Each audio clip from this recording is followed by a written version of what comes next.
being like, oh my God, they're talking about being aliens. These people are crazy.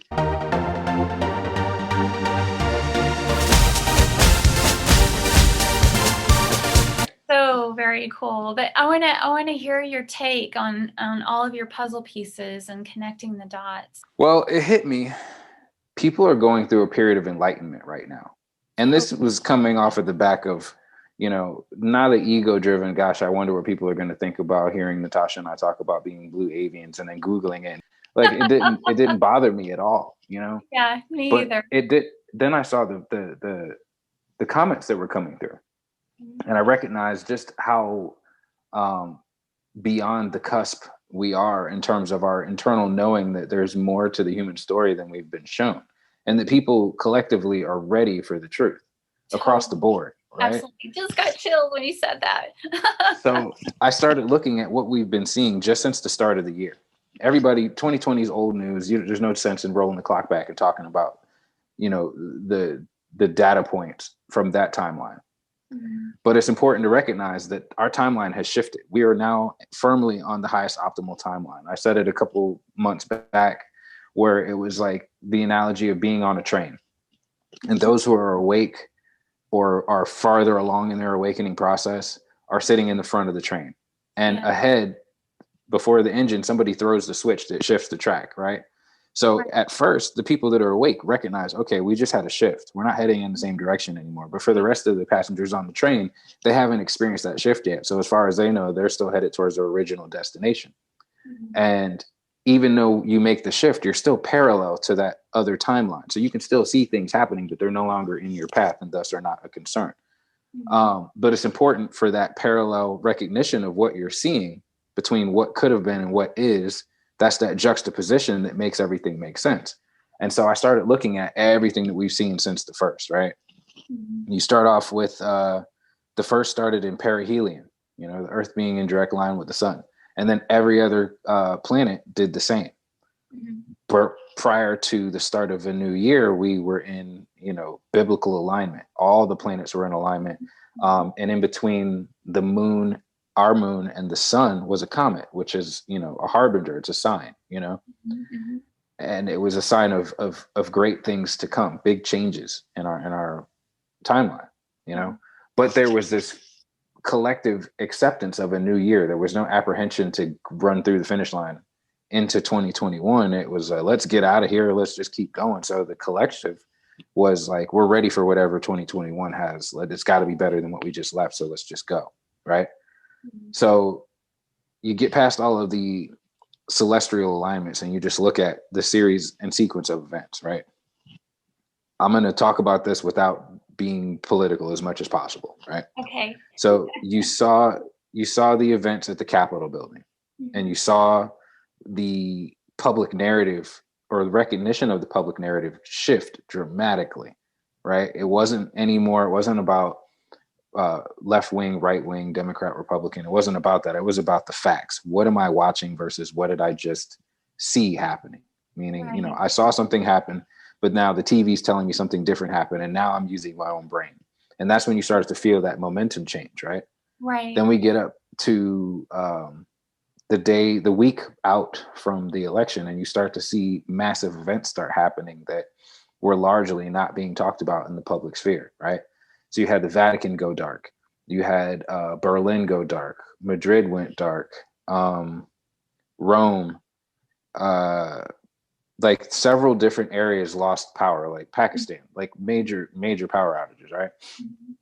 And then you start to see uh, large swaths of governments in different countries resigning, not getting in trouble and having a scandal brought out and public opinion leaning on them to get out. They just left, right? This is in the middle of global lockdowns for everywhere but the United States, right? We're largely able to move around freely. Canada was on a lockdown, South America was on lockdown, huge portions of Europe and Asia were on lockdown. So for this level of government step down to start happening and it not being talked about was a big red flag. And I started paying close attention to all of the things that we were seeing, right? You watched downtown Washington, D.C. basically get turned into a military prison. Miles of gates and barbed wire and big towers with bright lights all facing inside, the barbed wire all facing inside. But the public image that they were trying to put out there was that this was to protect the new administration from its 80 or 90 million supporters, basically, right? Mm-hmm. So I started paying attention to all the facts, and I was looking at everything that I was seeing, and it occurred to me that this is a period that we are meant to go through. This is a period that's going to bring about all of the skill sets that we independently and very organically started to nurture within ourselves. We started to be more discerning. We started to look for the truth. Then they started kicking everybody off of various platforms and blocking platforms altogether. And that's the wake up call. That was the alarm for the general public, not just those who are awake, but the general public. Then you start seeing the White House going dark repeatedly. Yeah. You know, completely losing power. Very strange activity at the Vatican at the same time. Like every time the lights would go out at the White House, the lights would go off at the Vatican as well. And I was tracking all of this in real time, and I started to recognize again that when you're sharing this information with people that in the past they would have been like, you know, you with the conspiracies again. Like everybody's like, yeah, I see that. I've been watching that. Isn't that strange? And so that goes in line with what you were saying a minute ago when you started this conversation. You said, you know, I'm more in line and in tune with the collective. And then you were saying that you were feeling like there was a question coming through. And that is the question. That is the confirmation. Is people are saying, okay, what am I seeing? So to highlight that, the Akashic record seems to be flowing information to me or pulling me towards relevant information based on just pure thought. Like I contemplate something and then I'm like, there's a puzzle piece missing. And then within minutes to an hour, I've found the pathway that's leading me to my first data point. Right. And so the perspective has completely shifted. When you go see a movie, right? You sit down and you watch a preview. Let's say it's, you know, Bad Boys 27, and you're like, oh, this is going to be great. And they show you all the action parts in the first minute and 20 seconds, right? Right. Then you go to the movies and you're like, man, I feel like I watched the whole movie because I watched the previews. Right. That's the difference between what we were reading and processing versus what we're seeing now is the movie doesn't end at the start. Right? Mm-hmm. You have to go through the plot development and the introduction of the characters and see the deception. And then comes the plot twist where, you know, everything, all the wrongs begin to be made right. I mean, you could take any movie, Batman. The Joker was winning for a while, right?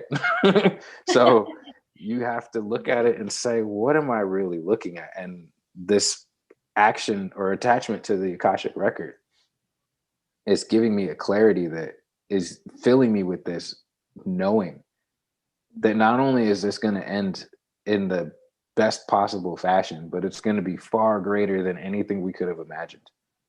Far greater, you know? And it's not I know how you can look at a certain situation, and I read this on a couple of comments for videos that I was listening to today where people were pulling religion into it, right? And there's nothing wrong with that, right? Religion, spirituality, astral bodies, it's all the same from a certain perspective. You're putting your faith and energy and attention and awareness on a higher unseen force, right? Mm-hmm. So people would say, oh, well, you know, the book of Revelation says that this is going to get worse and before it gets better. And, you know, all this stuff happened before Jesus showed up, and, you know, he hasn't even shown that yet. And so we're in for worse. And I truly believe on two levels. One, we've already won. The light this is the echoes of the destruction that happened on a different timeline. You know, it's Krakatoa blowing up, but not on your island. You see the shockwave, you see the destruction, but it doesn't really affect you. It was a different area, different timeline. And so I listen to all that and I look and I say, you can believe any number of things that you want to believe, right? You can attach any shiny veneer that you want to a situation and wrap it up in spirituality or faith or optimism or whatever. That's part of free will, right? Exactly. Yes. Divine sovereignty. We get to choose. We get to choose how we experience the events unfolding around us. That is exactly my point, Natasha. That right there is exactly my point. We get to choose. We get to choose how this turns out, and we're manifesting collectively manifesting these outcomes. Because if you look at what it is that we wanted to see and you feel that trigger point was we all wanted to see justice and we didn't get it, right? but we didn't get it because it wasn't meant to come at that time. Right. Divine will be my will is that saying, you know. And if you want to break it down and put it into religious terms, you know, no one person knows the day or the time. Right. Right. You know, so you just have to know that that's coming. And even if from a biblical perspective, and you can look at this from any different religious perspective, whether that be the Torah, the Quran, the I Ching, they all tell the same story. And the end result is A, people are still here, you know, no, and B, the greatest possible good is always what's said is to be at the end of those books, right? Yeah. But the faith was knowing that, yeah, it sucks while I'm here right now, but eventually it's going to end. Right. And I feel the collective is on that thought process, and we were manifesting a speeding of the timelines. And if you look around you, look how fast the days and weeks and months go by. Oh, totally. Totally. And that was just, it's so, I mean, it's not a coincidence that you're bringing that up, because that's actually what the transmission that I had prior to this call with the Octurians, that we were like, we're kind of like on this bullet train in terms of how quickly things are evolving on this timeline, for sure. From a spiritual perspective, the reason why things didn't play out as everyone hoped they would, collectively, we still hadn't moved into this frequency of divine sovereignty. It's like we were still placing our power on one person. Exactly. On my website, I have today's tribulation is tomorrow's triumph. When we go through adversity, we come out more empowered due to that. And I think that we had to, as a collective, we had to experience that in order to expand in our consciousness, but more importantly, in order to tap into this activation of divine sovereignty. That's part of the piece of the puzzle. That's one of the pieces. We have to activate this sense of divine sovereignty, this state of being a divine sovereign citizen. And so we needed to have that experience of adversity. It was the collective dark night of the soul. That was exactly what the world had to experience all at once, too. So anybody who's already gone through the dark night of the soul, you know what torture that is. But on the back end, you come away with this recognition that nothing that you were going through was really that severe. It was more in how you interpreted it in your mind. When you come away from that, you have a different perspective, and it's largely rooted in gratitude. And if you were to look at it just as a country aspect, and everybody in the world went through it, so you can pick a country and you can have the same viewpoint, is you were living a life that you thought was free. And depending on the things that you value in your life, if you have a lot of those things, then you feel this sense of freedom. I have a lot of money, I can buy the things that I want, and thus I'm free. Wrong. The things you own end up owning you. Look it up. So the fact is, everybody had to get to a point where they could appreciate their life, their time with their family that they were getting now that they were having to be working from home. The ability to really connect to the things that matter to you. People started to discover their passions and their talents again. And you grew and expanded. And then you had nothing but free time to really analyze, if you were brave enough, what you were hiding from. And then you started to question everything around you. And then you decided, I don't want to be a part of this anymore. And that's claiming your sovereignty right there. Right. Once you break away from the system, you don't have anything else to stand on or rely on but yourself. And once you rely on yourself fully, wholly, completely, you have to have faith that there's a higher force dragging you down the path that you don't know anything about. Right. And that's when you make that connection to your higher self. Right. You find everything that you were looking for is right in the center of your chest. That's where all that greatness lives. Yes. But you can't discover that until you've had your house blown down and all your stuff strewn across the street. And you got to figure out what's worth collecting and rebuilding from. And part of that divine sovereignty piece is that a lot of people realized the lifestyle that they had created prior to the lockdown, it was a facade. This life, they felt compelled to live it, but it wasn't really necessarily what they wanted to live. It gave them a moment of evaluation and like, wait a minute, I thought that was making me happy, but I overheard so many people say, I've learned that I like having these moments of pause because it gives me the opportunity, like you said, Alan, to connect with those that I love, to connect with myself, to connect with peace, just being peaceful. And that definitely laid the groundwork for this divine sovereignty. We don't have to play the rat race. How many millions of people believed that we're caught up in this and captured by this paradigm that in order to get ahead, you have to play the game? It's a rat race and everyone hates it, and everyone, in a way, was aware of it, but they were also under this illusion that you have to play the game in order to get somewhere. It And very seldomly was getting somewhere. It was exactly, always rooted around getting something. it was a lie. Mm-hmm. And a lot of people woke up to that saying, you know what? I don't want to play the game. Like, I see it, especially among high school students. They're like, why am I having to spend so many hours a day online studying something I don't want to learn? For That what? isn't going to help me. To go to college to do the same thing? For what? Mm-hmm. To get a job doing something I don't necessarily want to do? For Mm-hmm. what? To buy all of these things that I don't really feel fulfilled with? Right. That you're going to pay for forever. Exactly. And then at some point in my life, I'm going to be sitting on my couch watching TV wondering what happened to my life. Yeah, absolutely.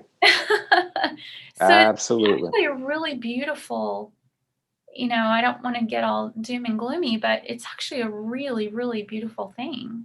It's It's it's probably the that best thing that's happened to humanity. totally. And it always comes in a package that people don't like. I forget who said it, but Of course, just people. because we wouldn't pay attention to it if it. Right. There's so many distractions. And I said it in the beginning. This is the highest optimal timeline that we're discussing. You can't be a bully to somebody for so long before they recognize I need to stand up for myself. And Totally. so this was an internal, I'm going to take ownership of my life. My divine sovereignty now matters to me more than my 6-figure paycheck and my, 6-figure home and my 6-figure car and, all these clothes and my $800 cell phone that all I do is tweet. I need to reevaluate what is important in my life, what can stay and what can go. And once you start breaking the attachment, that's why I said the key is not attachment. Once you break that pattern of I have to do this and that lack mentality of I don't have enough that, I don't have enough time, I don't have enough toilet paper, I don't have this, I don't have that. Right. Once you Right. get out of that, everything comes into focus. You look your family members in the eye when you speak to them. You're not distracted by your phone. You're really enjoying that laughter and that company and that love that you share, that energy connection that you share with the people. And your relationships across the board, your friends and everything, they all start to change, and your conversations, the things that you express become more authentic. That's you turning on that cape of sovereignty that you were talking about. That's where you get it from, is by just separating yourself from the ego and the ideas of who you're supposed to be and what other people think about you, because that doesn't matter. Because bet And money, those people are spitting fingernails trying to figure out what to do with their life right now. right. I want to take it even further and say, and not engaging with those programs. Yes. It gets to a point to where when you're really working that piece of sovereignty, and it's like a thing that you're constantly being mindful about in your daily life, you get to that point to where you're like no.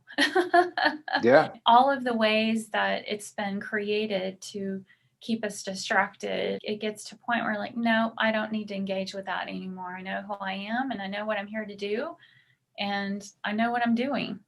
So plain and simple, I don't need that anymore. What a lot of people are moving towards, whether they label it divine sovereignty, they feel it. They feel the movement because the collective is moving that way. Yes. That was the biggest thing for me during everything with the lockdowns, was seeing the collective consciousness at work and seeing the power, the full raw power and energy of that. We were all doing mass meditation, and activation was a buzzword, and ascension was a buzzword, and all of these things that were for a time very esoteric were, ubiquitous. Everybody knew about it, right? And then you start looking at the Schumann resonance and how that responds to what we're doing. Totally. And it further confirmed the fact that we're all connecting and turning on in various stages. And that those of us who are awake recognize we've got work to do. We have to get out there and assist in this process.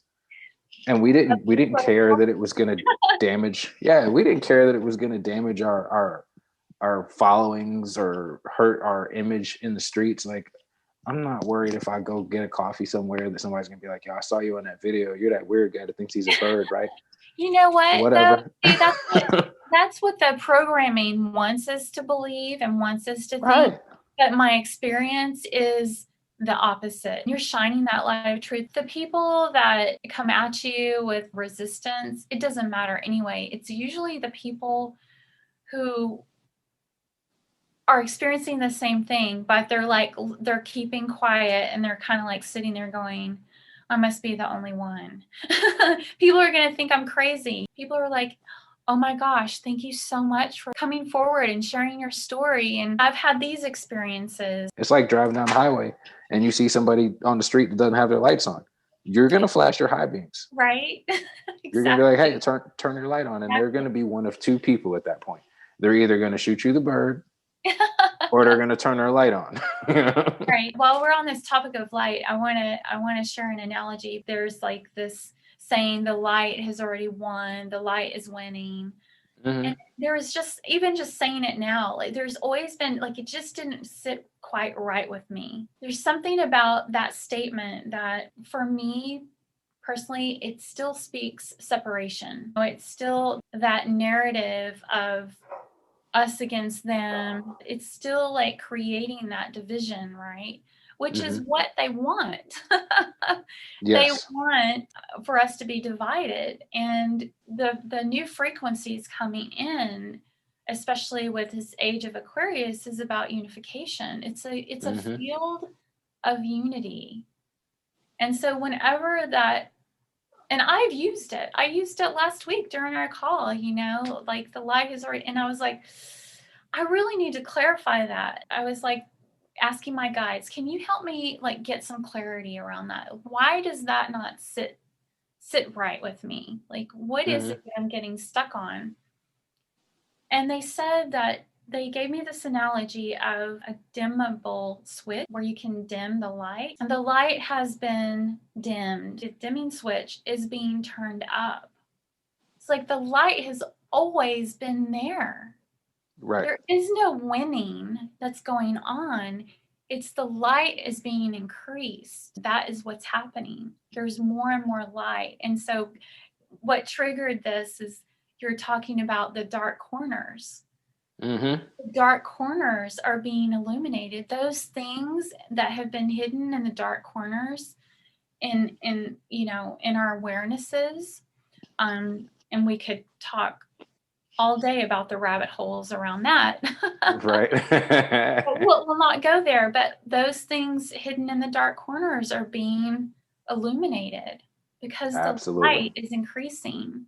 And so encourage people, be as much light as you possibly can be. It's not about doing, it's about being that light. Allow as much light as possible to come in for yourself. And then how do you want to express that? That is how we win.